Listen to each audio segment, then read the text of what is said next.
കടന്നു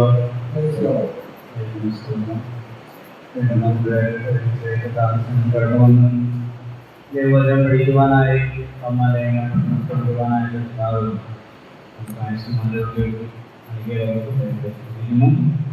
എല്ലാ നോക്കവും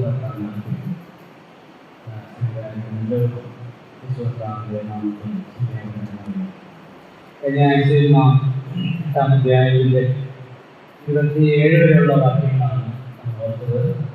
8-ാം അധ്യായം ശരീരത്തിൽ നിന്നും ജഡത്തിൽ നിന്നുള്ള സ്വാതന്ത്ര്യം എന്നതാണ്.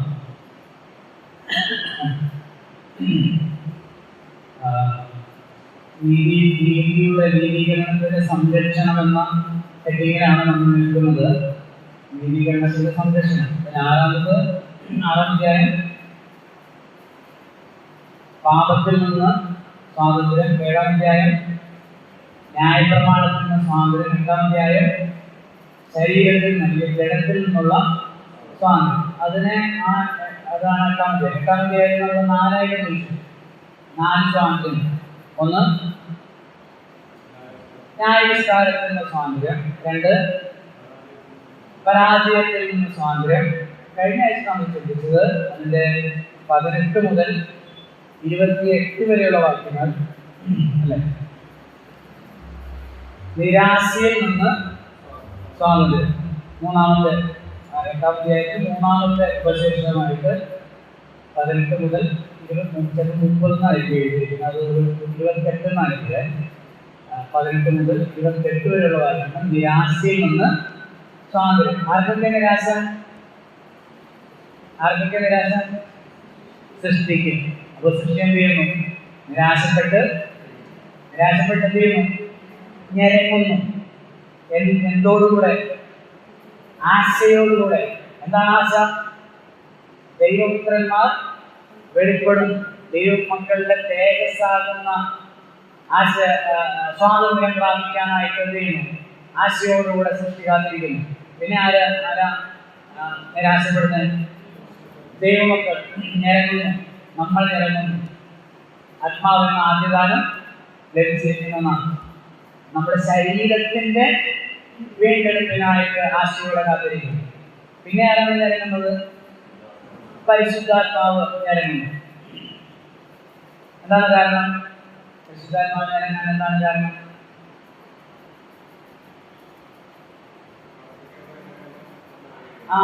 സ്തോത്രം. ഒരാൾ പറയുന്നുണ്ട്. എങ്ങനെ പ്രാർത്ഥിക്കണമെന്ന് നമുക്ക് അറിഞ്ഞുകൂടാ. അതായത് പ്രാർത്ഥനയുടെ രീതി അല്ലെങ്കിൽ ആരോട്, ആരും കൂടെ, ആരുടെ നാമത്തിൽ, അതൊന്നും അറിയില്ലെന്നല്ല. അതൊക്കെ അറിയാം. പക്ഷെ എന്തറിയില്ല? ദൈവഹിതം അനുസരിച്ച് പ്രാർത്ഥിക്കാൻ നമുക്ക് അറിഞ്ഞുകൂടാ. അതാണ് അവിടെ പറഞ്ഞിരിക്കുന്നത്. അപ്പോൾ ആ വിഷയവുമായി ബന്ധപ്പെട്ടാണ് 28-ാമത്തെ വാക്യം. നമുക്ക് എല്ലാവർക്കും അറിയാവുന്ന വാക്യം അതാ. ദൈവത്തെ സ്നേഹിക്കുന്നവർക്കും നിർണയപ്രകാരം വിളിക്കപ്പെട്ടവർക്കും സകലവും നന്മയ്ക്കായി കൂടി വ്യാപരിക്കുന്നു. ഈ മുകളിൽ പറഞ്ഞത് നമ്മൾ നമ്മുടെ ഇഷ്ടങ്ങൾ നിറവേറാനാണ് ഈ പ്രാർത്ഥിക്കുന്നത്. അങ്ങനെ പ്രാർത്ഥിക്കുമ്പോൾ ആര് കരയുന്നു?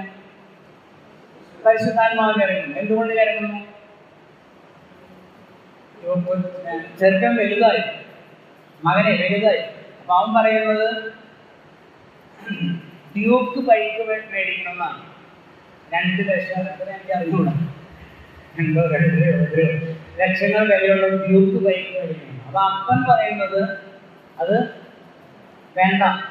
അപ്പൻ ഞെരങ്ങാണ്. കാരണം ഇതൊക്കെ മേടിച്ചുകൊണ്ട് പോയിട്ട് റോഡിന്റെ ആക്സിഡന്റ് ഉണ്ടായി അവർക്ക് പിള്ളേര് മരിച്ചൊക്കെ കണ്ട് കേട്ടുകൊണ്ട് അപ്പനെ എന്താ ഞെരക്കം. പക്ഷെ ചെറുക്കൻ പറയുന്നത് എനിക്ക് എന്ത് പറ്റി, അല്ലെങ്കിൽ ഞാൻ ആത്മഹത്യ, അല്ലെങ്കിൽ ഞാൻ അത് ചെയ്യും, ഇത് ചെയ്യും, ബഹളം, വീട്ടിലെ സാധനങ്ങൾ ഇടിച്ച് പൊളിക്കുന്നു. അപ്പം സാധാരണ ചിലരൊക്കെ പറയും നമ്മൾ പിടിച്ചു വെച്ച് പ്രാർത്ഥിക്കണം. നമ്മൾ ഇന്നും കൂടെ ഞാനത് ടിവിയിൽ കണ്ടു. ചില പാസ്റ്റർമാരൊക്കെ പ്രസംഗിക്കുന്നു. നമ്മൾ 3 പേര് 5 പേര് കൂടെ ഒത്തൊരുമിച്ച് കൂടെ ഐക്യപ്പെട്ടിട്ട് പിടിച്ചു വെച്ച് പ്രാർത്ഥിച്ചാൽ എല്ലാ തടസ്സങ്ങളും ചെയ്യും. എന്ത് തടസ്സം? ഈ ജഡത്തിന്റെ ആസക്തികളൊക്കെ നിറവേറ്റാനുള്ള തടസ്സമാണ് ഉദ്ദേശിക്കുന്നത്. അപ്പൊ അങ്ങനെ പറയുമ്പോൾ ആരിനിറങ്ങുന്നു? പ്രാർത്ഥിക്കുമ്പോൾ ആരിനിറങ്ങുന്നു? പരിശുദ്ധാത്മാവിന് ഇറങ്ങുന്നു. പരിശുദ്ധാത്മാവ്, അവിടെ 27 വാക്യം, പരിശുദ്ധാത്മാവ് ദൈവഹിതപ്രകാരം വിശുദ്ധന്മാർക്ക് വേണ്ടി പക്ഷപാതം ചെയ്യുന്നതാണ്. അപ്പൊ ദൈവത്തിന്റെ ഹിതം എന്താണെന്ന് അറിഞ്ഞ് നമ്മുടെ ഹിതങ്ങളെയൊക്കെ അവിടെ തിരിച്ച് ചെയ്ത് കളഞ്ഞ് കട്ട് ചെയ്ത് എഡിറ്റ് ചെയ്ത് ആണ് ആ പ്രാർത്ഥനകളെ ദൈവസേനയിലേക്ക് കൊണ്ടെത്തിക്കുന്നത്. ആര്? പരിശുദ്ധാത്മാവ്. അവിടെയാണ് 28 വാക്യം, ദൈവത്തെ സ്നേഹിക്കുന്നവർക്കും നിർണയപ്രകാരം വിളിക്കപ്പെട്ടവർക്കും സകലവും. അപ്പൊ അവിടെ നമ്മൾ എങ്ങനെ പ്രാർത്ഥിക്കണം? ശരിക്കും ദൈവഹിതം. ദൈവഹിതം ദൈവഹിതം എന്താണ്? ദൈവഹിതം എല്ലാവർക്കും നല്ലതിനാണ്. ആർക്ക്? എല്ലാവർക്കും എന്നുള്ളത് അവിടെ സ്പെസിഫൈ ചെയ്ത് പറഞ്ഞിട്ടുണ്ട് 28 വാക്യത്തിൽ. ആർക്ക്? ദൈവത്തെ സ്നേഹിക്കുന്നവർക്കും നിർണയപ്രകാരം വിളിക്കപ്പെട്ടവർക്കും. ഈ രക്ഷ ഈ നിർണയപ്രകാരം വിളിക്കപ്പെട്ടവർക്കാണ്. വിവാദ വിഷയമാണ്, ഞാൻ കണ്ടിരിക്കുന്നില്ല. അപ്പൊ നിർണയപ്രകാരം വിളിക്കപ്പെട്ട, അത് 31 താഴെ വരുന്ന വെച്ചിട്ടില്ല. അപ്പൊ വിളിക്കപ്പെട്ട നമ്മളാരും കയറി വന്ന ആളുകളല്ല, ആണോ? നമ്മുടെ ഇഷ്ടത്തിന് വന്നതല്ല, ദൈവം വിളിച്ചതാണ്. അത് വായിക്കുന്നുണ്ട്, സ്വർഗീയ വിളി. അതുകൊണ്ട് വിശുദ്ധ സഹോദരന്മാരെ, സ്വർഗീയ വിളിക്ക് ഓഹരിക്കാൻ, സ്വർഗീയമായ വിളി കേട്ട് വന്നവരാണ്. ദൈവം വിളിച്ചതാണ്. ദൈവം മുന്നേ വിളിച്ചിട്ട് കടന്നു വന്ന ആളുകളാണ്. അങ്ങനെ കടന്നു വന്ന ദിനസോറിന്റെ ജീവിതത്തിൽ ഒരു ചെറിയോ വലുതായ ഏത് കാര്യം സംഭവിക്കണമെങ്കിൽ, ആ തലയിലെ ഒരു മുടി താഴെ വീഴണമെങ്കിൽ ആരറിയണം? ദൈവം അറിയണം. അതാണ് വിശ്വാസം. ആ അടിസ്ഥാന തത്വത്തിൽ നിന്ന് വേണം നമ്മൾ എന്ത് ചെയ്യാൻ? പ്രാർത്ഥിക്കാൻ. അതാണ് 28 വാക്യം പറയുന്നത്. രാവിലെ ഫെർണാണ്ടോ സാറിന്റെ മരണം കേട്ടപ്പോൾ വല്ലാത്ത വിഷമമായിരുന്നു. സൗരന്മാരൊന്നും കണ്ടാണ് അദ്ദേഹം ഈ കസേരയില്, സെൻട്രലിലെ കസേരയിൽ ഞാൻ അമ്പത് ഇപ്പുറത്ത് ഗ്യാസുണ്ട്. ആന്ധ്രയിലെ വിജയനഗരത്ത് 4 പേരായിരുന്നു ദേവദാസനാണ്. 10-15 വർഷമായിട്ട് ഒത്തിരി സഭകൾ, 10-50ഓളം സഭകൾ സ്ഥാപിച്ചിട്ടുണ്ട്. വലിയ വിദ്യാഭ്യാസമൊന്നുമില്ല, ദൈവം എടുത്ത് ഉപയോഗിച്ചു. ഞാൻ പോയിട്ടുണ്ട് അവിടെ വിജയനഗരത്തിനുള്ള സഹോദരന്മാർ എൻ്റെ കൂടെ പഠിച്ചിട്ടുണ്ട്. ഞായറാഴ്ച സംസാരിച്ചതാണ്. ഭയങ്കര സങ്കടമായിപ്പോയി. എനിക്ക് കരുതൽ അടക്കാനായിട്ട് കഴിയില്ല ഇപ്പോഴും. അപ്പോൾ നമുക്ക് അത് മാനുഷികമായിട്ട് അംഗീകരിക്കാൻ പറ്റാത്ത ഒരു കാര്യമാണ്. പക്ഷേ വചനം പറയുന്നു, ദൈവം പറയുന്നു, ദൈവത്തെ സ്നേഹിക്കുന്നവർക്ക്. കർണാടകത്തോടെ ദൈവത്തെ സ്നേഹിക്കുന്ന, തൻ്റെ ജീവിതം കർത്താവിന് വേണ്ടി ഹോമിച്ച ഒരു ദൈവദാസനാണ്. അപ്പോൾ ദൈവത്തെ സ്നേഹിക്കുന്നവർക്കും ദൈവത്തിന് പരമാധികാരിയായ അത്യുന്നതനായ ദൈവത്തിന്റെ നിർണയപ്രകാരം ഉദ്ദേശപ്രകാരം വിളിക്കപ്പെട്ട ഒരു വ്യക്തിയുടെ ജീവിതത്തിൽ സംഭവിക്കുന്നത് എന്തിനല്ല? ദോഷത്തിനല്ല, തിന്മയ്ക്കല്ല. യാക്കോബിന്റെ ലേഖനത്തിൽ പറയുന്നത് അവൻ ദോഷങ്ങളാൽ പരീക്ഷിക്കുന്നില്ല, പരീക്ഷിക്കപ്പെടുന്നുമില്ല, താൻ ആരെയും ചെയ്യുന്നില്ല, പരീക്ഷിക്കുന്നില്ല. അവൻ നമുക്ക് മനസ്സിലാകുന്നില്ല ഇതിനകത്ത് എന്താണ് നന്മ. സകലവും നന്മയ്ക്കായി കൂടി വ്യാപരിക്കുന്നു. ഇതിനെന്താണ് നന്മ എന്ന് പ്രത്യക്ഷമായിട്ട് നമ്മുടെ കണ്ണുകൊണ്ട് കാണാനോ നമുക്ക് നമ്മുടെ ബുദ്ധി കൊണ്ട് ചിന്തിച്ച് മനസ്സിലാക്കാൻ കഴിയാത്തതുകൊണ്ടാണ് നമുക്ക് എന്തുണ്ടാവുന്നത്? ഈ വിഷമം ഉണ്ടാവും, സങ്കടം ഉണ്ടാവുന്ന, നമ്മൾ കരഞ്ഞു പോകുന്നത്. കഴിഞ്ഞ കൊറോണ സമയത്ത് ശാരീരികമാനാണെങ്കിൽ മരിച്ചപ്പോൾ ഞാൻ വീട്ടിലേക്ക് പറയാറുണ്ടായിരുന്നു. നമുക്ക് വിഷമം നമ്മൾ അടക്കി പിടിച്ചില്ല. ഞാനൊക്കെ അറിഞ്ഞു. കുറച്ച് നാളുകൾക്ക് മുമ്പാണ് അദ്ദേഹം വന്ന് നെന്മാർ ഒരു മീറ്റിംഗിൽ അദ്ദേഹം സംസാരിക്കുക, അദ്ദേഹം പ്രസംഗിച്ച് ഞാൻ ട്രാൻസ്ലേറ്റ് ചെയ്യുകയും ചെയ്തു. അപ്പം നമുക്കത് മനസ്സിലാക്കാൻ കഴിയുന്നില്ലെങ്കിൽ ഒരു കാര്യം വ്യക്തമാണ്, ഇതിൽ കൂടെയൊക്കെ ദൈവത്തിന് എന്ത് ചെയ്യാനായിട്ട് കഴിയും? കുറേ അധികം കാര്യങ്ങൾ, അത്ഭുതങ്ങൾ തൻ്റെ ജനത്തിന് വേണ്ടി, തൻ്റെ നാമമഹത്വത്തിന് വേണ്ടി പ്രവർത്തിക്കാനായിട്ട് ദൈവത്തിന് സാധിക്കും. ഈ മരണത്തിലും ദൈവത്തിന് അത്ഭുതം പ്രവർത്തിക്കാനായിട്ട് സാധിക്കും. ലാസർ മരിച്ചു പറഞ്ഞു വന്നപ്പോൾ ഓർമ്മയിൽ വന്നപ്പോൾ ഞാൻ പറയുന്നത്, ലാസർ മരിച്ചപ്പോൾ കർത്താവ് പറഞ്ഞത് ഈ ദീനം എന്തിനല്ല? മരണത്തിനല്ല. എന്നിട്ട് ദൈവത്തിന്റെ നാമം മഹത്വപ്പെടേണ്ടതിനത്രേ എന്ന് കർത്താവ് പറഞ്ഞു. അപ്പൊ സകലവും നന്മയ്ക്കായി കൂടി അങ്ങനെ വിശ്വസിക്കുന്ന ഒരാളെ സംബന്ധിച്ച് അവരുടെ പ്രാർത്ഥനകൾക്ക് വ്യത്യാസം വരും. നമുക്ക് ഈ കാര്യങ്ങളൊക്കെ ബോധ്യമാകുമ്പോൾ നമ്മുടെ പ്രാർത്ഥനയുടെ ലെങ്ത് കുറയുകയും അനാവശ്യമായ പുതിയ പ്രാർത്ഥന ഇല്ലാതെയാകുകയും ഒക്കെ ചെയ്യും. വീണ്ടും തന്നെ ഞങ്ങൾ പ്രാർത്ഥിക്കുമ്പോൾ നമ്മുടേതായ കാര്യങ്ങൾക്ക് വേണ്ടി പ്രാർത്ഥിക്കും. പലപ്പോഴും നമ്മൾ പ്രാർത്ഥിക്കുന്നില്ല. കാരണം നമുക്ക് ചില കാര്യങ്ങൾ മനസ്സിലായി, ചില കാര്യങ്ങൾ നമ്മൾ പ്രാർത്ഥിച്ചാലും പ്രാർത്ഥിച്ചില്ലേലും ശരിയാവും. ഇയ്യോബ് തന്റെ സ്നേഹിതന്മാർക്ക് വേണ്ടി പ്രാർത്ഥിച്ചപ്പോൾ ദൈവം തന്റെ സ്ഥിതിക്ക് മാറ്റം വരുത്തി.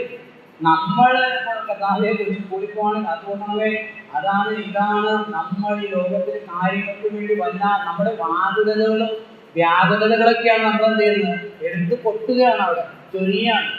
അതൊന്നും പറയണ്ടെന്ന് പറഞ്ഞിട്ടില്ല.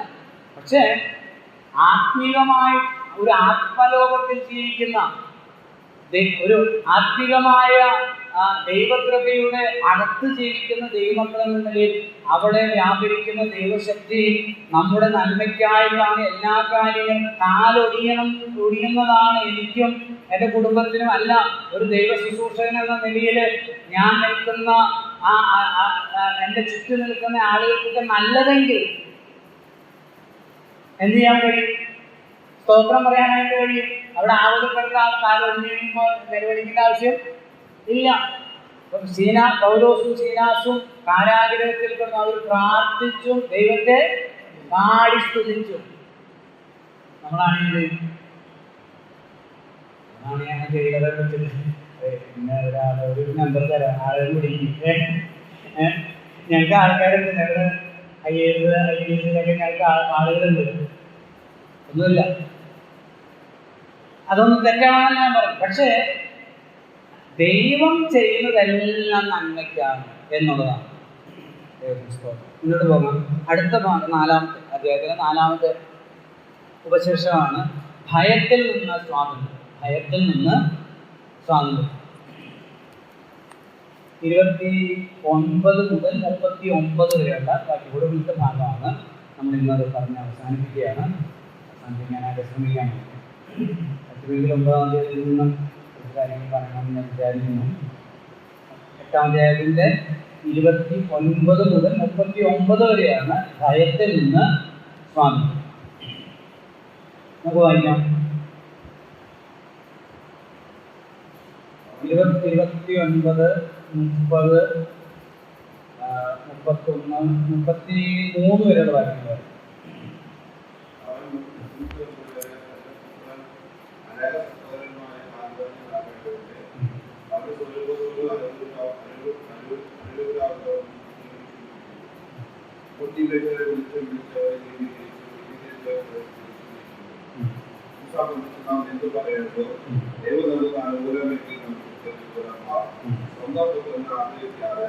നമുക്ക് എല്ലാവർക്കും വേണ്ടി അവനോട് കൂടെ സ്ഥലം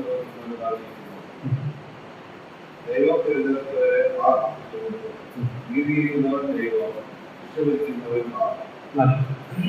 അപ്പൊ ഇവിടെ ഒരു നമ്മുടെ ഹെഡിങ് ആണ് ഭയത്തിൽ നിന്ന് സ്വാതന്ത്ര്യം.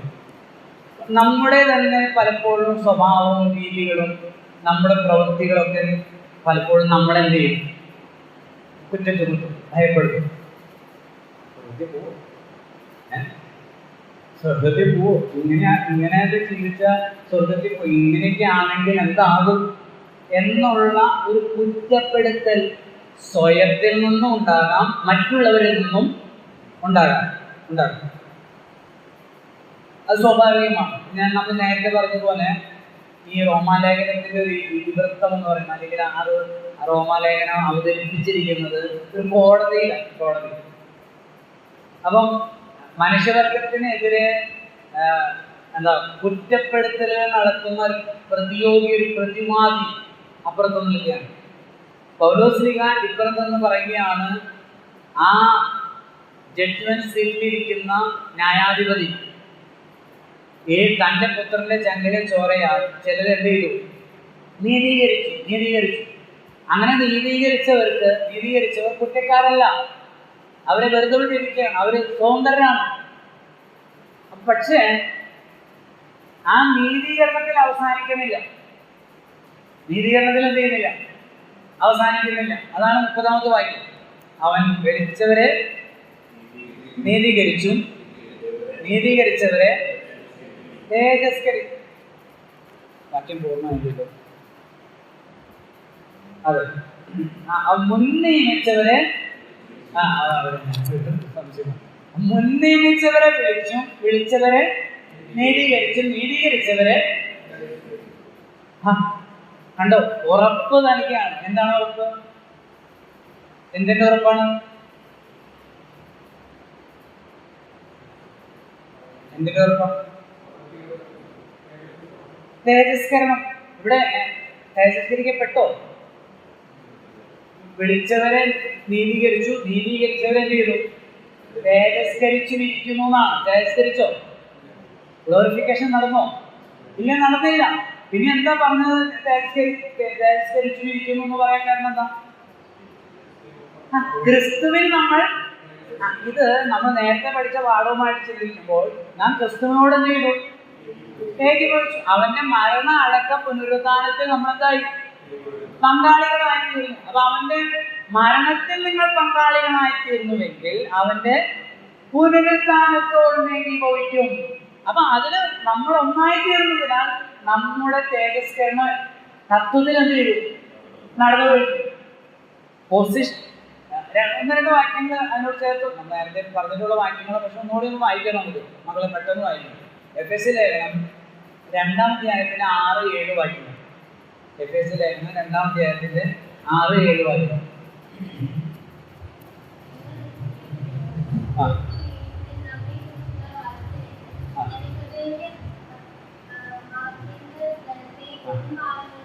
നമ്മെ കുറിച്ചുള്ള ദൈവത്തിന്റെ വാത്സല്യത്തിൽ തന്റെ കൃപയുടെ അത്യന്ത തലത്തെ വരുംകാലങ്ങളിൽ കാണിക്കേണ്ടതിന് ക്രിസ്തുവേശുവിൻ അവനോടുകൂടെ ഉയർത്തെഴുന്നേൽപ്പിച്ച് സ്വർഗത്തിൽ ഇരുത്തിയിരിക്കുന്നു. കണ്ടോ, അവിടെ എന്ത് കാണിക്കേണ്ടതിനാ ദൈവം അങ്ങനെ ചെയ്തതെന്നാ പറഞ്ഞിരിക്കുന്നത്?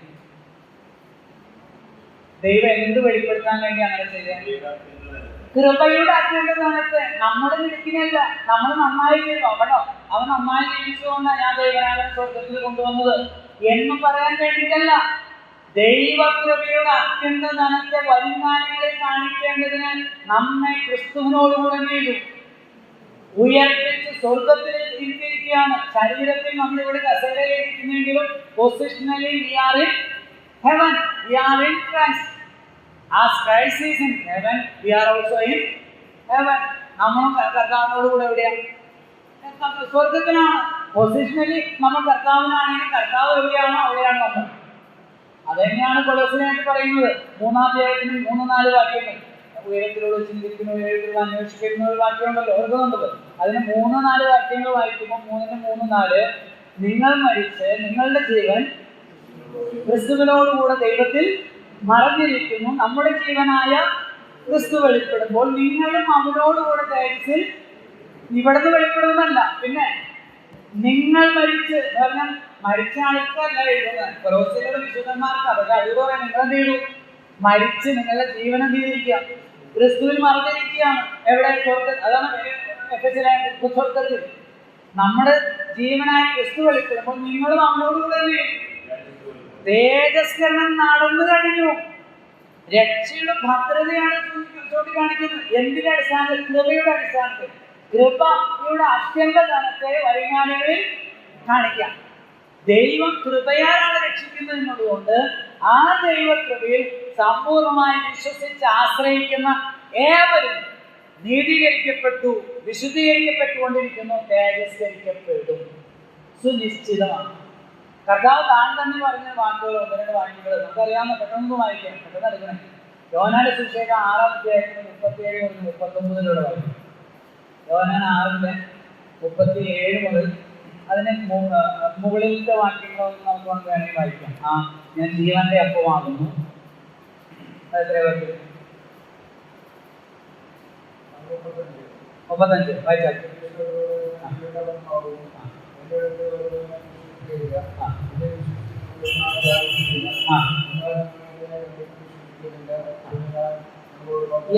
ഞാൻ ജീവന്റെ അടുക്കൽ ജീവന്റെ അപ്പമാകുന്നു. വിശക്കുകയില്ല. എന്നിൽ വിശ്വസിക്കുന്നവന് ഒരു നാൾ കഴിക്കില്ല. ശരീരത്തിലെ വിശപ്പും ദാഹവുമാണോ? ആത്മാവിന്റെ തൃപ്തിയാണ്. ആത്മാവിന്റെ ദാഹത്തെയും വിശപ്പിനെയും ശമിപ്പിക്കാൻ ആർക്ക് കഴിയും? ക്രിസ്തുവിന് കഴിയും. എന്നിട്ടാണ് കഥാ പറഞ്ഞത് 36-ാം വാക്യം 37-ാം വാക്യം വരുന്നു, ഒരു നാളും തള്ളിക്കളയുകയില്ല. 38 വയസ്സ് 38-39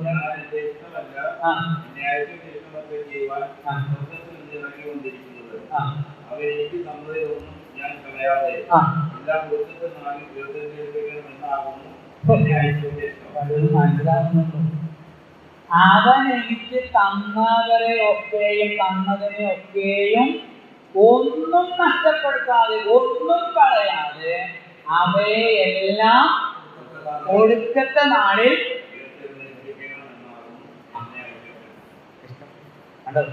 അതാണ് മുൻ നിയമനം. അയച്ചവന്റെ ഇഷ്ടം എന്താ? ഈ മുൻ നിയമിച്ചവരെ, ആ വാക്യം അതാണ് 30-ാമത്തെ വാക്യം നമ്മൾ വായിച്ച് റോമാലേഖനത്തിന്റെ 9. അവൻ മുൻ നിയമിച്ചവരെ വിളിച്ചവരെ നീതീകരിച്ചവരെ തിരസ്കരിച്ചു. എന്നാ ഒടുക്കത്തെ നാളിൽ അവരെ എല്ലാവരും ഒന്നുപോലും നഷ്ടമാകാതെ എല്ലാവരും എന്ത് ചെയ്യും? ഉയർത്തെഴുന്നേൽപ്പിക്കും. അതാണ് പിതാവിന്റെ ഇഷ്ടം. ഒന്നും കളയില്ല. കളയാതിരിക്കുന്ന പണി നമ്മുടെ അല്ല. ആരുടെ? കർത്താവിന്റെയാണ്. ക്രിസ്തുവിന്റെ ജോലിയാണ്. അതായത് നമ്മൾ ചിന്തിക്കും, ക്രിസ്തുവാണ് അത് ചെയ്യുന്നത്. ഇനി നമുക്ക് യോഹന്നാന്റെ സുവിശേഷം 10-ാം അധ്യായത്തിന്റെ 27-ാമത്തെ 27, 28 വായിക്കാം. 27, 28, 29 വാക്യങ്ങളാണ്. നമുക്ക് ഒന്നോ രണ്ടോ വാക്യം വായിച്ചാൽ മതി. യോഹന്നാൻ തിരുസോറ വായിച്ചാൽ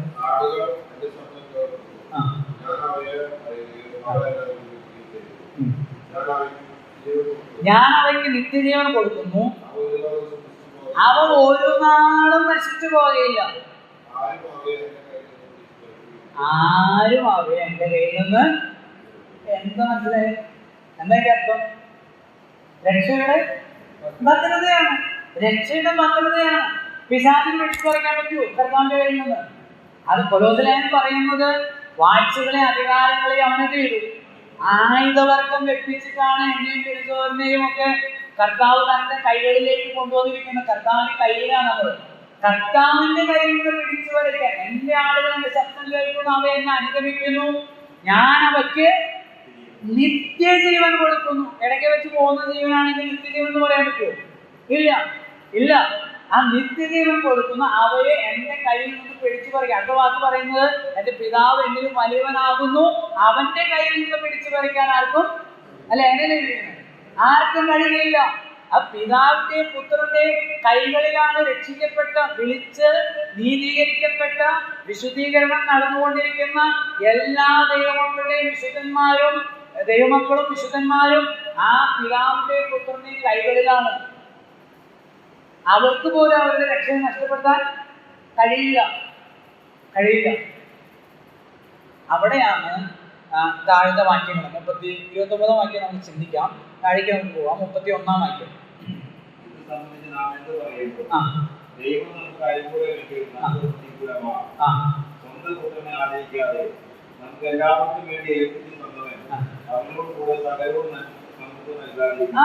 ഇത് സംബന്ധിച്ച് നാം എന്ത് പറയേണ്ടു? ദൈവം നമുക്ക് അനുകൂലമെങ്കിൽ വഴക്കുണ്ടാകുമ്പോൾ ദൈവം അനുകൂലം നിൽക്കുന്ന കാര്യമല്ല ദൈവം പറഞ്ഞിരിക്കുന്നത്. നമ്മൾ അങ്ങനെയൊക്കെ അതിനെ വ്യാഖ്യാനിക്കും.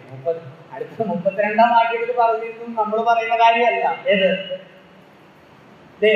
സ്വന്തം പുത്രനെ ആദരിക്കാതെ നമുക്ക് വേണ്ടി ഏൽപ്പിച്ചെന്ന് അവനോടുകൂടെ സകലം നൽകാതിരിക്കുമെന്ന് പറഞ്ഞാൽ നമുക്ക് ചോറും കറിയും വീടും തരുന്ന കാര്യമല്ല. നീതീകരണം തന്ന ദൈവത്തിന് നമുക്ക് എന്ത് തരാൻ കഴിയും? വിശുദ്ധീകരണവും തേജസ്കരണവും തരാൻ കഴിയും. നമ്മെ തന്റെ പുത്രനെ ക്രൂശിൽ ബലിയർപ്പിച്ച് he didn't spare his own son. ദൈവത്തിന് ഏറ്റവും വിലയേറിയ തന്റെ പുത്രനെ നമുക്ക് വേണ്ടി തരുന്നതിൽ നിന്നും ദൈവം പിന്നോട്ട് പോയില്ല. സ്വന്തം പുത്രനെ ആദരിച്ചില്ലെന്ന് പറഞ്ഞാൽ ആ പുത്രനെ നമുക്ക് വേണ്ടി ഏൽപ്പിച്ചു തരാനായിട്ട് ദൈവം മടിച്ചില്ലെങ്കിൽ ഇടയ്ക്ക് വെച്ച് ഇട്ടിട്ട് പോകുന്ന പരിപാടി ദൈവത്തിന് ഇല്ലെന്നാണ് പറഞ്ഞത് സാരം. ഇത് സംബന്ധിച്ച് നാം എന്തു പറയേണ്ടു? ദൈവം നമുക്ക് അനുകൂലമെങ്കിൽ പ്രതികൂലം ഇതും താഴ്ത്ത വാക്യം 33 ചേർത്ത് ചിന്തിക്കണം. ദൈവം നീതീകരിച്ചവരെ, അങ്ങനെയാണോ? ദൈവം തെരഞ്ഞെടുത്തവരെ ആ കുറ്റം ചുമത്തും, നീതീകരിക്കുന്നവൻ ദൈവം. നമുക്ക് പ്രതികൂലം ആരാണെന്ന് ചോദിച്ചാൽ കോടതിയിൽ നമ്മൾ അവിടെയാണല്ലോ തുടങ്ങിയത്. റോമാലേഖനം 1-2-3 അധ്യായങ്ങളിൽ കോടതിയിലും വാദപ്രതിവാദം നടത്തുക. ഇവൻ തെറ്റുകാരനാണ്, പ്രിൻസ് പാപിയാണ്, പ്രിൻസ് നരകത്തിൽ പോകണം, മരണയോഗ്യനാണ്, ന്യായപ്രമാണം വിധിച്ചിരിക്കുകയാണ്. അപ്പോൾ ഇപ്പുറത്തൊന്ന് പറയുകയാണ്, പ്രിൻസ് നരകത്തിൽ പോകത്തില്ല, പ്രിൻസ് കുറ്റവാളിയല്ല, പ്രിൻസ് എന്റെ പുത്രന്റെ ജഡ്ജ്മെന്റ് സീനിൽ നിന്ന് വിധി പ്രസ്താവം വരികയാണ്. ജഡ്ജി വിധിക്കുകയാണ്, എന്ത്? എന്റെ പുത്രൻ അവന് പകരമായിട്ട് എന്ത് ചെയ്തു? മരിച്ചു. അവന്റെ മരണത്താൽ, അവന്റെ ചങ്കിലെ ചോരയാൽ പ്രിൻസ് നീതീകരിക്കപ്പെട്ടിരിക്കുന്നു. അവൻ ഒരു കുറ്റവും ചെയ്തിട്ടില്ല. അത് എന്റെ കൃപയിൽ ഞാൻ ഒരിക്കൽ രക്ഷാമാർഗത്തിൽ വിശ്വസിച്ചതിനാൽ. അല്ല, അവനിങ്ങനെ ഓരോ ഇടാകുടങ്ങളും തെറ്റുകളൊക്കെ ചെയ്യുന്നുണ്ടല്ലോ. അതെ, പക്ഷേ അവന് വേണ്ടി അവിടേക്ക് നമ്മൾ വരുമ്പോൾ 14 വാക്യം, അവന് വേണ്ടി എന്റെ പുത്രൻ എന്ത് ചെയ്തുകൊണ്ടിരിക്കുന്നു? പക്ഷപാതം ചെയ്തുകൊണ്ടിരിക്കുന്നു. അതുകൂടെ വായിച്ചു പോവാം. 14 വാക്യം, ക്രിസ്തുയേശു മരിച്ചവൻ, മരിച്ചിട്ട് ഉയർത്തെഴുന്നേറ്റവൻ, അവൻ ദൈവത്തിന്റെ വലത്തുഭാഗത്ത് ഇരിക്കുകയും നമുക്ക് വേണ്ടി പക്ഷപാതം ചെയ്യുകയും ചെയ്യുന്നു. സ്തോത്ര. തീർന്നില്ല. അതാണ് ആ 32 അർത്ഥം. എന്ത്? സ്വന്തം പുത്രനെ തന്നിട്ട് ഇടയ്ക്ക് വെച്ച് വിടുകയല്ല. ഈ പുത്രൻ മരിച്ചു, അടക്കപ്പെട്ടു, ഉയർത്തെഴുന്നേറ്റു. എന്താ ചെയ്തുകൊണ്ടിരിക്കുന്നത്? നമുക്ക് വേണ്ടി പക്ഷപാതം ചെയ്യുക, നമ്മുടെ വിശുദ്ധീകരണത്തെ തികയ്ക്കാൻ. നീതീകരിച്ചു വിശ്വാസത്താൽ വിശുദ്ധീകരണത്തെ തികയ്ക്കുവാൻ ക്രിസ്തു നമുക്ക് വേണ്ടി പിതാവിന്റെ വലത്തുഭാഗത്ത് നേടും. അതാണ് യോഹന്നാന്റെ ലേഖനത്തിൽ നമ്മൾ വായിക്കുന്നത്. നമ്മിൽ പാപമില്ല എന്ന് നാം പറയുന്നുവെങ്കിൽ ദൈവത്തെ അസത്യവാദിയാക്കുന്നു. എനിക്ക് 6 വാക്യത്തിൽ പറയുന്നത്, നാം നമ്മെ തന്നെ വഞ്ചിക്കും. നാം നമ്മുടെ പാപങ്ങളെ അവനോട് ഏറ്റു പറഞ്ഞാൽ അവൻ നമ്മോട് സകല അനീതിയും ക്ഷമിച്ച് നമ്മെ ശുദ്ധീകരിക്കാൻ വിശുദ്ധനും. കുഞ്ഞുങ്ങളെ, പാപം ചെയ്യാതിരിക്കാൻ ഞാൻ നിങ്ങൾക്ക് എഴുതുന്നു. അബദ്ധവശാൽ ആരെങ്കിലും പാപം ചെയ്താൽ പിതാവിന്റെ സന്നിധിയിൽ നമുക്കൊരു മധ്യസ്ഥനുണ്ട്. മധ്യസ്ഥനുണ്ട്, നീതിമാനായ യേശുക്രിസ്തു. അതിനാ നീതീകരണം പ്രാപിച്ചവര്, എല്ലാവർക്കും അല്ല, നീതീകരണം പ്രാപിച്ചവര് അവരുടെ തെറ്റുകളെ ഏറ്റു പറഞ്ഞുകൊണ്ട് അവരുടെ സന്നിധിയിലേക്ക് ചെല്ലുമ്പോൾ അവരെ വിശുദ്ധീകരിക്കാനായിട്ട് ക്രിസ്തു പിതാവിന് മരിച്ചു, അടക്കപ്പെട്ട്, ഉയർത്തെഴുന്നേറ്റ് ദൈവത്തിന്റെ വലത്തുഭാഗത്ത് നമുക്കൊണ്ട് എന്ത് ചെയ്യാം? പക്ഷപാതം. ആർക്ക് കുറ്റം ചുമത്താൻ പറ്റും? 100 പേര് കുറ്റം ചുമത്താൻ വന്നാൽ, പിശാച് വന്നാൽ, അതെ ഇത് നിന്റെ ആളല്ല, ഇത് എന്റെ ആളാണ് പറഞ്ഞാൽ നടക്കുകയല്ല. ദൈവം നീതീകരിച്ചവരെ ദൈവം തെരഞ്ഞെടുത്തവരെ കുറ്റം ചുമത്തും, ദൈവം നീതീകരിച്ചവരെ ശിക്ഷ വിധിക്കും. ആർക്കും ശിക്ഷ വിധിക്കാൻ കഴിയില്ല. ദൈവമാണ് ദൈവം നീതീകരിച്ചത്.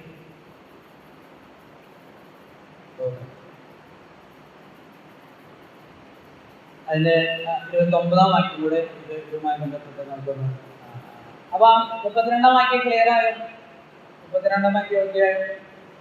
അതാ, സ്വന്തം പുത്രനെ ആദരിക്കാതെ നമുക്ക് വേണ്ടി ഏൽപ്പിച്ചെന്നവൻ. അപ്പൊ എന്താ അതിന്റെ അർത്ഥം?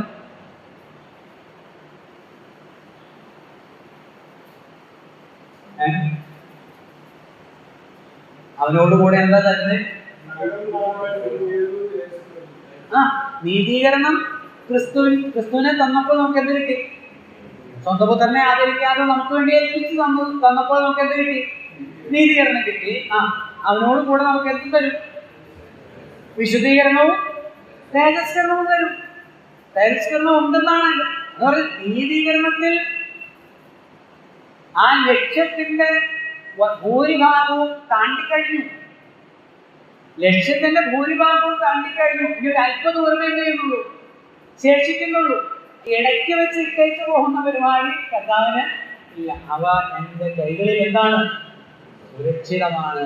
സമ്പൂർണമായി രക്ഷിക്കുവാൻ അവൻ പ്രാപ്തനാണ്. ഇബ്രാഹിമിന്റെ വാക്യം ഓർമ്മ വരും. 7-25 വാക്യം. ഇബ്രാഹിം 7:25. താൻ മുഖാന്തരമായി ദൈവത്തോട് അടുക്കുന്നവർക്ക് വേണ്ടി പക്ഷപാതം ചെയ്യുവാൻ, നിങ്ങൾ എഴുതി വെച്ചു, വാക്യം കിട്ടിയെങ്കിൽ തുറന്നു നോക്കിയോ. 7:25. അതുകൊണ്ട് താൻ മുഖാന്തരമായ ദൈവത്തോട് അടുക്കുന്നവർക്ക് വേണ്ടി പക്ഷപാതം ചെയ്യുവാൻ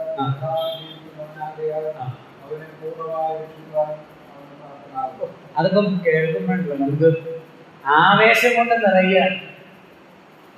വേറെ ആരുടെയും സഹായം യേശുവിന് വേണ്ട. ചിലർ വിചാരിക്കുന്നത് അബദ്ധധാരണകള്, അതിനൊരു സഹായം, ഇതിനൊരു സ്പെഷ്യൽ സഹായം, സ്പെഷ്യലൈസ്ഡ് ആയിട്ടുള്ള കുറെ ആളുകൾ വേണമെന്നുള്ളതാണ്. വേണ്ട. താൻ മുഖാന്തരമായി ദൈവത്തോട് അടുക്കുന്നവർക്ക്, വേറെ ആളുകൾ വഴി ദൈവത്തോട് അടുക്കുന്നവർക്ക് പലരും വേണ്ടി വരും. പക്ഷെ ഞാനും നിങ്ങളും യേശു ക്രിസ്തുവിൽ കൂടെ മാത്രമാണ്, യേശുവിനെ മാത്രം മധ്യസ്ഥമാപുരോഹിതനായി സ്വീകരിച്ചിട്ടുണ്ടെങ്കിൽ അവൻ നമ്മെ താൻ മുഖാന്തരമായി ദൈവത്തോട് അടുക്കുന്നവർക്ക് വേണ്ടി പക്ഷപാതം ചെയ്യുവാൻ അവൻ സദാ ജീവിക്കുന്നവനാകിയാൽ അവരെ പൂർണ്ണമായി രക്ഷിക്കാൻ അവൻ പ്രാപ്തനാണ്. ഇടയ്ക്ക് വെച്ചിരുന്ന പരിപാടിയില്ല. ഞാൻ അവയെ ഒടുക്കത്തെ നാളിൽ ഉയർത്തെഴുന്നേൽപ്പിക്കും. ദൈവത്തിന്റെ ശബ്ദം കേൾക്കുകയും കേൾക്കുന്നവർ ഉയർത്തുകയും ചെയ്യുന്ന നാൾ വരുന്നു. അത് ദൈവം പ്ലാൻ ചെയ്ത ഒരു കാര്യമാണ്. അവൻ വിളിച്ചവരെ, മുന്നറിഞ്ഞവരെ വിളിച്ചവരെ നീതീകരിച്ചവരെ ബഹിഷ്കരിച്ചു. 29 വാക്യം.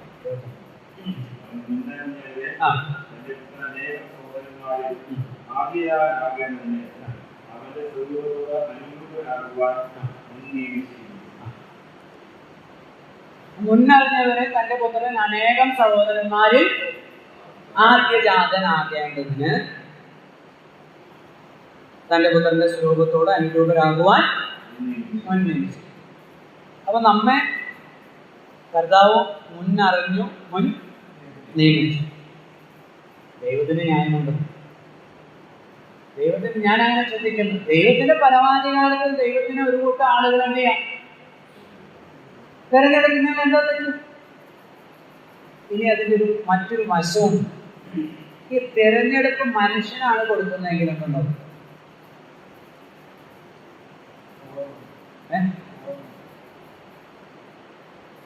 തെരഞ്ഞെടുപ്പ് മനുഷ്യന് കൊടുത്തതിന്റെ ഒരു ഉദാഹരണമാണ് ഏതാണ്ടോ. തെരഞ്ഞെടുപ്പ് മനുഷ്യന് കൊടുത്താൽ മനുഷ്യന് ഒരിക്കലും ദൈവത്തെ തെരഞ്ഞെടുക്കാൻ കഴിയില്ല. മനുഷ്യൻ ബുദ്ധിമാനൊക്കെയാണ്, ദൈവത്തിന്റെ സൃഷ്ടിയുടെ മകുടമാണ്, എല്ലാം ശരിയാണ്. പക്ഷേ സർവ്വലോകവും ദുഷ്ടന്റെ അധീനതയിലാണ് കിടക്കുന്നത്. ദൈവത്താൻ ഇൻഫ്ലുവൻസ്ഡ് ആകുന്നതിനേക്കാൾ കൂടുതൽ ആരാണ്? തിന്മയാണ്.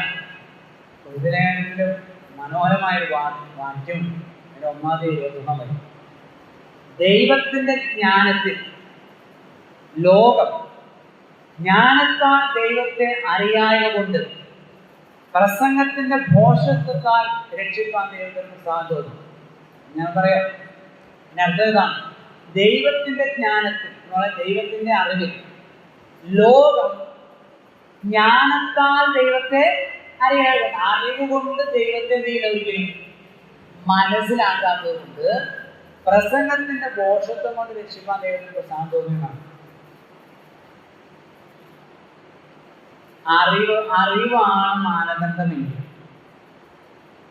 പിന്നെ എന്തുകൊണ്ടാണ് കല്ലിനെ പോയി അനുസരിക്കുന്നത്? സിമെന്റും പ്ലാസ്റ്റർ ഓഫ് പാരീസിനെയും മരത്തിനെയും ഒക്കെ കുമ്പിടുന്നത് കൊണ്ടാണ്. അറിവ് എവിടെ പോയി? അപ്പൊ അറിവല്ല മാനദണ്ഡം. അപ്പൊ തിരഞ്ഞെടുപ്പ് ദൈവം മനുഷ്യന് കൊടുക്കാതെ ദൈവം താൻ തന്നെ കുറച്ച് ആളുകളെ തെരഞ്ഞെടുത്തു. ഞാൻ ഇങ്ങനെ കൂടെ കൂട്ടിച്ചേർക്കാം.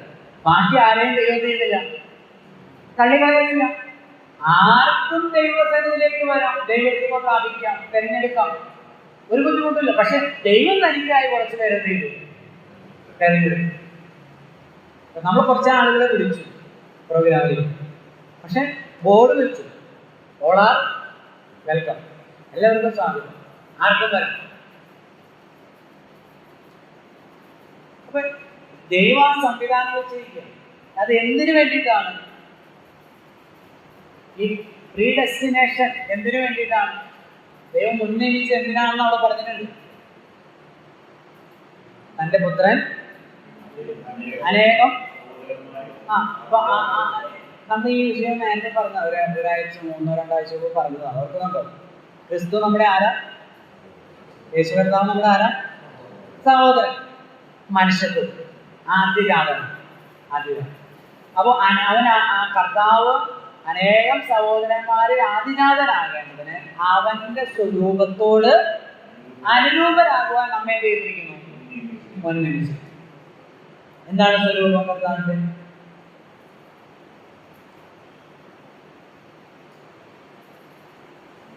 എന്റെ തനി സ്വരൂപം നീ കാണും എന്ന് പറയാറില്ലേ?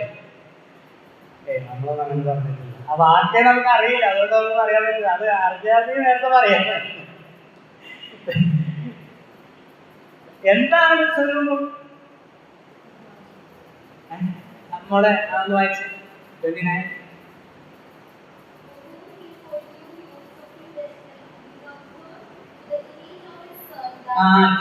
To become, to conform to the image of his son. To conform to the image. ആ സ്വരൂപം എന്നുള്ളതിന് ഇമേജ് എന്നാണ് നമ്മൾ പറയുന്നത്. എൻ്റെ ഇമേജ് ഒക്കെ അവന്റെ എല്ലാ ഇമേജും പോയി എന്ന് പറയുന്നത് അതെന്നാ? നമ്മുടെ പേഴ്സണാലിറ്റിയുമായി ബന്ധപ്പെട്ട ഒരു വാക്കാണ്. പേഴ്സണാലിറ്റി എന്ന് പറയുന്നത് പുറമേ കാണുന്നതല്ല. അവനൊരു വ്യക്തിത്വമില്ല എന്ന് പറയും. അവനൊരു വ്യക്തിത്വം, ആള് വ്യക്തിയല്ലേ? വ്യക്തിയാണ്. ഇവര് വ്യക്തിത്വമില്ലെന്ന് പറയുന്നത് എന്താ? സ്വഭാവ സവിശേഷതയാണ് അത് കാണിക്കുന്നത്.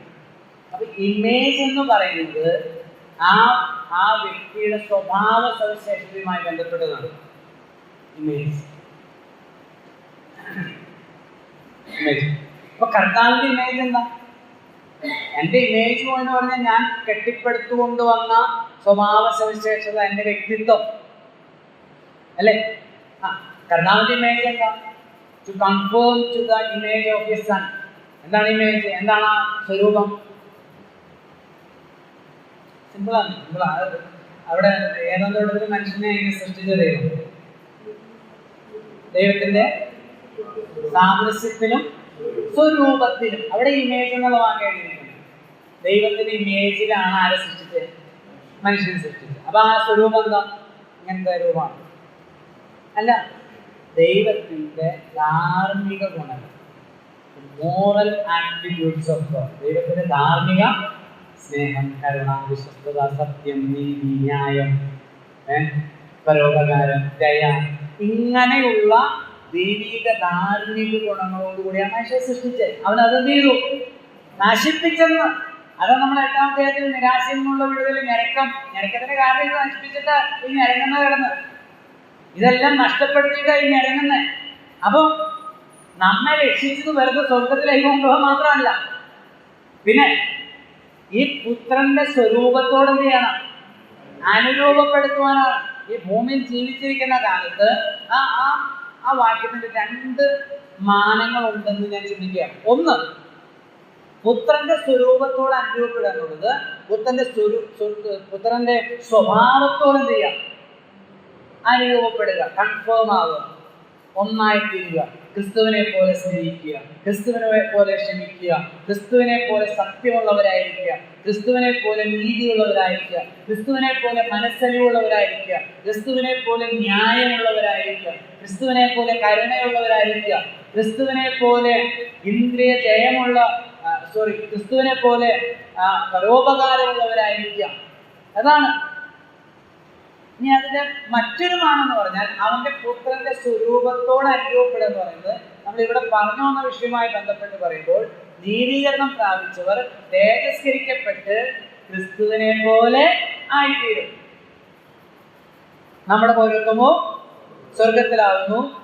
അവിടെ നിന്ന് നമ്മുടെ രക്ഷിതാവായ ക്രിസ്തുയേശു, അവിടെ നിന്ന് നമ്മുടെ കർത്താവായ യേശു ക്രിസ്തു രക്ഷിതാവായി വരുമെന്ന് നാം കാത്തിരിക്കുന്നു.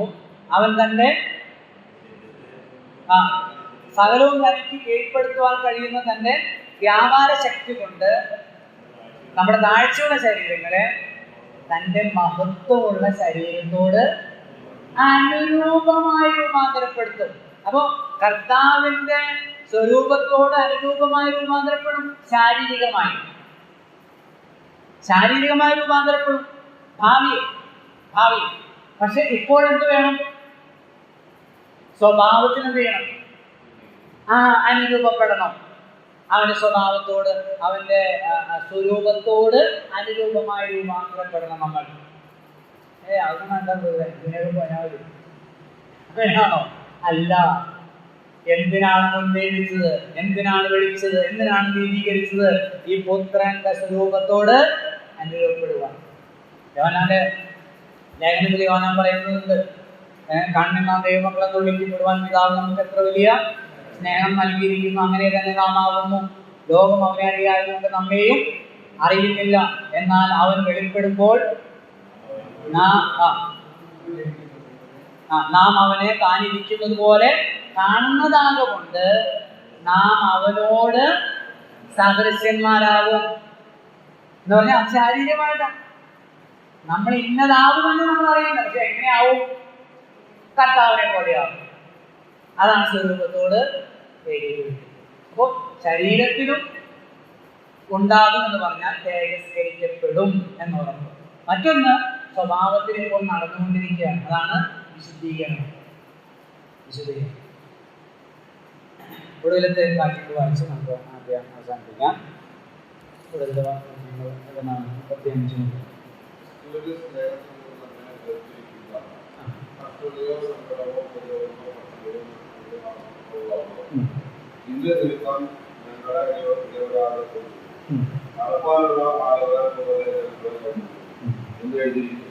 ക്രിസ്തുവിന്റെ സ്നേഹത്തിൽ നിന്ന് നമ്മെ വേർതിരിക്കുന്നത് ദൈവത്തെ സ്നേഹിക്കുന്നവർക്കും നിർണയപ്രകാരം ഇത് മനസ്സിലാക്കണം. നമ്മൾ വിളിക്കപ്പെട്ടവരായതുകൊണ്ട് നമ്മൾ ദൈവത്തെ എന്ത് ചെയ്യുന്നു? കർത്താവ് നമ്മളെ ആദ്യം സ്നേഹിച്ചു, നമ്മൾ കർത്താവിനെ എന്ത് ചെയ്യുന്നു? സ്നേഹിക്കും. ഈ സ്നേഹബന്ധം ഒരവിഛിന്നമായ ഒരു സ്നേഹബന്ധമാണ്. അതിൽ നിന്ന് വേർതിരിക്കാനായിട്ട് ലോകത്തിലെ പ്രശ്നങ്ങൾക്ക്, അത് ആ വാക്യത്തെ ഒറ്റവാക്കിൽ പറഞ്ഞാൽ ലോകത്തിലെ ദുരിതങ്ങൾക്ക്, ലോകത്തിലെ കഷ്ടങ്ങൾക്ക്, പ്രശ്നങ്ങൾക്ക്, സാമ്പത്തിക ബുദ്ധിമുട്ട്, മാനസിക ക്ലേശങ്ങൾക്ക്, വിശ്വാസം നിമിത്തം നേരിടേണ്ടി വരുന്ന ഉപദ്രവങ്ങൾക്ക് ഈ ക്രിസ്തുവിൽ നിന്ന് വേർതിരിക്കാനായിട്ട് കഴിയില്ല. 1-ാം നൂറ്റാണ്ടിൽ ധാരാളം ഉണ്ടായിരുന്നുകൊണ്ടാണ് ആ ക്വസ്റ്റ്യൻ ആ വാക്ക് അവിടെ എഴുതുന്നത്. ഇന്ന് ഛത്തീസ്ഗഡിലും യുപിയിലും മധ്യപ്രദേശിലും ഒക്കെ ജാർഖണ്ഡിലും ഒക്കെയുള്ള നമ്മുടെ സഹോദരന്മാർ ജയിലിൽ കിടക്കുമ്പോഴും അവർ പറയുന്നത് ഞങ്ങളെ കൊന്നാലും ഞങ്ങളുടെ വിശ്വാസം ത്യജിക്കുകയില്ല. ക്രിസ്തുവിന്റെ സ്നേഹത്തിൽ നിന്ന് വിടുവിക്കാൻ കഴിയില്ല. അത് എന്ത് കണ്ടിട്ടാ ഇതാണ് കാണുന്നത്. എന്ത്? ഈ നീതീകരണവും വിശുദ്ധീകരണവും തേജസ്കരണവും കണ്ടിട്ടാണ്. അല്ലാതെ ഇവിടുത്തെ മതവിരോധികൾ, ക്രിസ്തു വിരോധികൾ പറയുന്നത് പോലെ 100 രൂപയോ 50 രൂപയോ 1,00,000 രൂപയോ കണ്ടിട്ടല്ല. അവിടെ ആരും കൊടുക്കുന്നുമില്ല, വാങ്ങുന്നുമില്ല, ഒരു പ്രലോഭനവുമില്ല, ഒരു ഭീഷണിയുമില്ല. ക്രിസ്തുവിന്റെ സ്നേഹമാണ് അവരെ ആകർഷിച്ചത്. ഇന്നലെ വരെ മര്യാദയ്ക്ക് നേരും ചൊവ്വിനും വസ്ത്രം കൊടുക്കാൻ അറിയാതിരുന്ന, നല്ല നിലയിൽ ഭക്ഷണം കഴിക്കാൻ അറിയാതിരുന്ന, എഴുതാനും വായിക്കാനും അറിയാതിരുന്ന, സമൂഹത്തിന്റെ ഉന്നത ശ്രേണിയിലേക്ക് കടന്നു വരാൻ കഴിയാതിരുന്ന മനുഷ്യർ ദൈവസ്നേഹത്താൽ ആകർഷകരായ അവരുടെ ജീവിതത്തിലെ ദുശീലങ്ങൾ മാറി നല്ലവരായി തീർന്നപ്പോൾ അവരുടെ ജീവിത അനുഭവങ്ങളാണ് അവരെ കർത്താവോട് അടുപ്പിക്കുന്നത്. സ്തോത്രം. എന്നോട് ഒരു സഹോദരൻ പറഞ്ഞു, നല്ല പോയത്, ചേട്ടാ പയ്യ ഞങ്ങളെ വിശ്വാസത്തിൽ വന്നേപ്പോഴും ശരിക്കും ഫുഡ് കഴിക്കാൻ പഠിച്ചത്. ഒരു കയ്യിൽ റൊട്ടിയും മറുകയിൽ ഒരു ക്യാഷ്, ഒരു സവാളയോ അല്ലെങ്കിൽ ഒരു വെജിറ്റേറിയനൊക്കെ അറിയാം, ഒരു മുളക്, ഒരു പച്ചമുളക്. നിങ്ങൾ ചെന്ന് നോക്കണം. കേട്ടില് പണിയാൻ, കൃഷിഭൂമിയിൽ പാടത്ത് പണിയാൻ പോകുന്നവര് റൊട്ടി പൊതിഞ്ഞുകൊണ്ട് പോകും. കറിയൊന്നുമില്ല, എവിടുന്ന് കറി ഉണ്ടാക്കാൻ? റൊട്ടി പൊതിഞ്ഞുകൊണ്ട് പോയി അതിന്റെ കൂടെ ഒരു സവാള ഉണ്ടാവും, അല്ലെങ്കിൽ ചിലപ്പോൾ ഒരു പച്ചമുളക് ഉണ്ടാകും. ഇത് ചുറ്റിപ്പിടിച്ച് ഇത് കടിക്കും, ഇപ്പുറത്തെ സൈഡിൽ ഒരു മുളക് കടിക്കും. അങ്ങനെ കഴിക്കും. അവർക്ക് അറിയാം, അവർക്ക് ഒരു പക്ഷെ കണ്ടിട്ടുണ്ട്. അത് മാറ്റിയതാരാ? ക്രിസ്തുവാണ്. മിഷണറിമാരല്ല, സുവിശേഷന്മാരല്ല, അവരാരാ? അവരൊന്നുമല്ല. അവരെ ഈ കാര്യങ്ങളെ അറിയിക്കുന്നവർ സന്ദേശമാണ്. ക്രിസ്തു രൂപാന്തരം വരുത്തി, ക്രിസ്തു രക്ഷ നൽകി, ആത്മരക്ഷ നൽകി, തേജസ്കരണത്തിന് ഉറപ്പ് നൽകി. ജീവിതത്തിലും കള്ളു കുടിച്ച് വീട്ടിന് അലമുണ്ടാക്കി സമാധാനമില്ലാതെ നടന്നവര് മിടുക്കന്മാരായി തീർന്നു. ഈ ക്രിസ്തുവിനെ വിട്ടുപോകാനായിട്ട് അവർക്ക് ഒരിക്കലും കഴിയും. വിട്ടു പോകുന്നവരാരാണെന്ന് ചോദിച്ചാൽ ഈ ക്രിസ്തുവിനെ ഈ ഉദ്ദേശത്തോടു കൂടെ സമീപിക്കാത്തവരാണ്, ലാഭത്തിന് വേണ്ടി വരുന്നവരാണ് എന്ത് ചെയ്യുന്നത്? വിട്ട് അടുത്ത വാക്യമാണ്.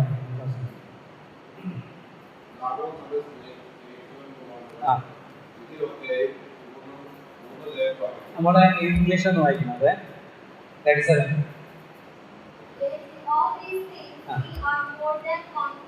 In all these things we are more than conquerors. Conquerors എന്ന് പറഞ്ഞാൽ എന്താ? നിങ്ങൾ പട്ടാളത്തിലായിരുന്നു. കോൺകർ ചെയ്യുന്നവർ, പിടിച്ചടക്കുന്നവർ, ജേതാക്കൾ. We are more than conquerors. ജേതാക്കൾ, വിജയിക്കുന്നവരെക്കാൾ വലിയവരാണെന്നാണ് പറഞ്ഞിരിക്കുന്നത്. നമ്മെ സ്നേഹിച്ചത് മുഖാന്തരം നാം ഇതിലൊക്കെയും പൂർണ്ണ ജയം പ്രാപിക്കുന്നതല്ല, ജയിക്കുന്നവരെക്കാൾ. ലോകത്തിൽ യുദ്ധം ചെയ്ത് നെപ്പോളിയൻ പറഞ്ഞതാണ് അല്ലേ, ഞാനും അലക്സാണ്ടറും ഒക്കെ വാളുകൊണ്ട് രാജ്യങ്ങൾ കീഴ്പ്പെടുത്തി. അല്ലയോ നസ്രായ, ഞങ്ങൾ തോറ്റു, നീ ജയിച്ചു. നിന്റെ സ്നേഹത്താലുള്ള സ്നേഹത്തിന്റെ സാമ്രാജ്യം ഇന്നും നിലനിൽക്കുന്നു. എല്ലാ പ്രശ്നങ്ങളെയും അതിജീവിച്ച് ക്രിസ്തുവിന് വേണ്ടി ഉറച്ചു നിന്ന് വിജയിക്കുന്നവരാണ് ദൈവത്തിന്റെ മക്കൾ. ഈ മുൻനിർണയത്തിൽ വിളിക്കപ്പെട്ട് നീതീകരിക്കപ്പെട്ട ദൈവത്തിന്റെ മക്കൾ എന്ന് പറയുന്നത് അവര് തോറ്റു പിന്മാറി ഓടുന്നവരല്ല, ഭയപ്പെടുന്നവരല്ല. പട്ടിണിയോ ആപത്തോ വാളോ നഗ്നതയോ ഒന്നും വരണ്ടേ. എന്നിട്ട് ദേവദാസൻ ഒന്നും കൂടെ നോക്കുക. ഈ ആദ്യം പറഞ്ഞ പട്ടിണിയും നഗ്നതയും ആപത്തും വാളും ഒക്കെ കൂടാതെ ഒന്നും കൂടെ ഈ പ്രപഞ്ചത്തിലേക്ക് നോക്കുക, പ്രപഞ്ച ശക്തികളിലേക്ക് ഒന്ന് നോക്കുക. അതാണ് അടുത്ത വാക്യം.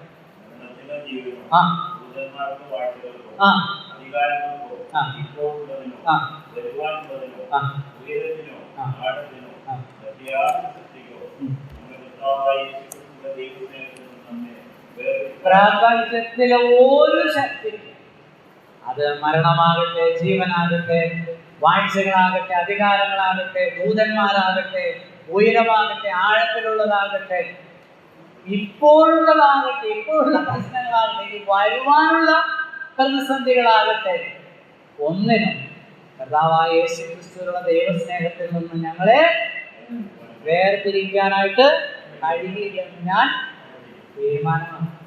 രക്ഷ എന്നുള്ളത് ഒരു തീരുമാനത്തിലാണ്, ക്രിസ്തുവുമായിട്ടുള്ള ഒരു അഭേദ്യമായ ബന്ധമാണ്. അനേകരെ സംബന്ധിച്ച് അനേകരെ സംബന്ധിച്ച് സാഹചര്യങ്ങളാണ് അവരെ നിയന്ത്രിക്കുന്നത്. സംഭവങ്ങളും സാഹചര്യങ്ങളും സന്ദർഭങ്ങളൊക്കെയാണ് ആളുകളെ നിയന്ത്രിക്കുന്നത്. ദൈവമക്കളെ ഒരിക്കലും അങ്ങനെയാണ്. നിരന്തരമായി സ്തോത്രം ചെയ്തുകൊണ്ടിരിക്കുന്ന ഒരാൾ, ചിന്ത പറഞ്ഞുകൊണ്ടിരിക്കുന്ന ഒരാൾ, പാട്ടെടുത്ത് പാടുന്ന ഒരാൾ, അല്ലെങ്കിൽ ഒരു കോറസ് ആരാധനയുടെ മധ്യത്തിൽ പാടുന്ന ഒരാൾ പെട്ടെന്ന് ഒരു ദിവസം അത് നിർത്തുകയാണ്. പെട്ടെന്ന് നിർത്തുക. അപ്പൊ എന്റെ മതം മൗനമായിട്ട് എന്റെ ചിന്തയൊന്നും പറയാതെ സ്വന്തം ചെയ്യാതെ അതങ്ങനെ മറ്റേ പുള്ളി അത് ചെയ്തു, ഇയാളെല്ലാം ചെയ്തു, അവരങ്ങനെ പറഞ്ഞു. സംഭവങ്ങളും സാഹചര്യങ്ങളാണ് ആളുകൾ ചെയ്യുന്നത്. തികച്ചും തെറ്റാണ്. നിനക്ക് ക്രിസ്തുവിനോട് സ്നേഹമില്ലേ? ക്രിസ്തുവിന്റെ ശരീരമാകുന്ന സഭയോട് സ്നേഹമില്ലേ? ക്രിസ്തുവിന്റെ ശരീരമാകുന്ന സഭയോടും തലയാകുന്ന ക്രിസ്തുവുമായിട്ടാണ് എന്നെ ബന്ധിച്ചിരിക്കുന്നത്. അവന്റെ സ്നേഹത്താൽ അതിൽ നിന്ന് എന്നെ പിരിക്കാനായിട്ട് ആർക്കും കഴിയരുത്. അവയുടെ മുമ്പനും ദുർചേതനോ വിശ്വാസികളോ സഹോദരന്മാരെ എന്തും അവർ മാറണം. അതാണ് എബ്രാഹിം പറയുന്നത്. നിങ്ങളെ ദൈവവചനം അഭ്യസിപ്പിച്ച് നടത്തിയവരെ ഓർത്തുകൊള്ളുവിൻ, അവരുടെ ജീവാവസാനം ഓർത്ത് അവരെ അനുകരിപ്പിൻ. അടുത്ത വാക്യം പറയുന്നത് ക്രിസ്തുവേശു ഇന്നലെയും ഇന്നും എന്നേക്കും അവർ പോകും, അവർ മാറും. അവരുടെ സ്വഭാവത്തിന് ചിലപ്പോൾ ഇന്ന് നിൽക്കുന്നവൻ ചിലപ്പോൾ തലയും കുത്തി നാളെ താഴെ, പക്ഷെ ആരില്ല. ഞാൻ അവയെ ഒരു നാളും കളയുകയില്ല, ഞാൻ അവയെ ഒടുക്കത്തെ നാളിൽ ഉയർത്തെഴുന്നേൽക്കും. കർത്താവുമായിട്ടാണ് നമുക്ക് അവൻ നമ്മെ അവസാനം വരെ കൊണ്ടുപോകാൻ മതിയാകുന്നതാണ്. ഇനി നമ്മുടെ ജീവിതത്തിൽ എല്ലാ കാര്യങ്ങളും കർത്താവിന്റെ കയ്യിലാകിയാൽ നമുക്ക് ആകുലപ്പെടാൻ ആവശ്യം. സന്തോഷത്തോടെ ക്രിസ്തീയ ജീവിതം മുന്നോട്ട് നയിപ്പാൻ, ധീരതയോടുകൂടെ അല്പം തീഷ്ണതയോടുകൂടെ നമ്മുടെ ക്രിസ്തീയ ജീവിതം മുന്നോട്ട് നയിപ്പാനായിട്ട് കർത്താവ് വചനങ്ങളാൽ നമ്മൾ എല്ലാവരും അനുഗ്രഹിക്കുന്നത്.